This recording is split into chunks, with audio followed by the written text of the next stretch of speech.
மூன்றாவது ஏன் ஜெபிக்கின்றோம் என்றால், தேவன் அவருடைய சித்தத்தை நம் மூலமாக செய்வதற்கு நம்மை நாம் தேவனுக்கு ஒப்பு கொடுக்கின்றோம் என்று நான் சொல்றேன். ஸோ ஒவ்வொரு நாளும் நாம் தேவனுடைய பிரசன்னத்தில் நாம் ஜெபிக்கும் பொழுது ஆண்டவர்கிட்ட சொல்றோம், ஆண்டவரே என் வாழ்க்கை நீங்க எடுத்து உம்முடைய நோக்கத்தை நிறைவேற்றுவதற்கு பயன்படுத்துங்க ஆண்டவரே. இதுதான் நம்முடைய தேவனுடைய மிகப்பெரிய ஒரு அற்புதமான ஒரு காரியம்.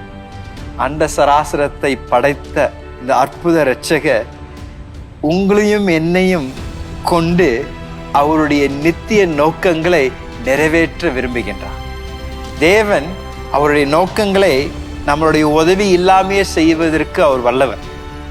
இருள் நிறைந்த உலகத்தை அவர் பார்த்து வெளிச்சம் உண்டாக கடவுதென்று ஒரு வார்த்தையின் மூலமாகவே உலகத்தை சிருஷ்டித்த கர்த்தர் எல்லாவற்றையும் தம்முடைய பலத்தினால் செய்வதற்கு அவர் வல்லவர். ஆனாலும் தேவன் இன்றைக்கு இந்த உலகத்தில் தம்முடைய சித்தத்தை உங்களையும் என்னையும் கொண்டு அவர் செய்ய விரும்புகின்றார் என்பதுதான் மிகப்பெரிய காரியமா இருக்கின்றது. யோசித்து பாருங்களேன், ஆண்டவர் ஒவ்வொரு நாளும் உங்களுடைய அனுதின வாழ்க்கையை எடுத்து நீங்க செய்கின்ற சாதாரண காரியங்களை பயன்படுத்தி அவருக்கு நீங்க அதை ஒப்பு கொடுத்தீர்கள் என்றால் அதை வைத்து தம்முடைய சித்தத்தை நிறைவேற்ற வல்லவராயிருக்கின்றார்.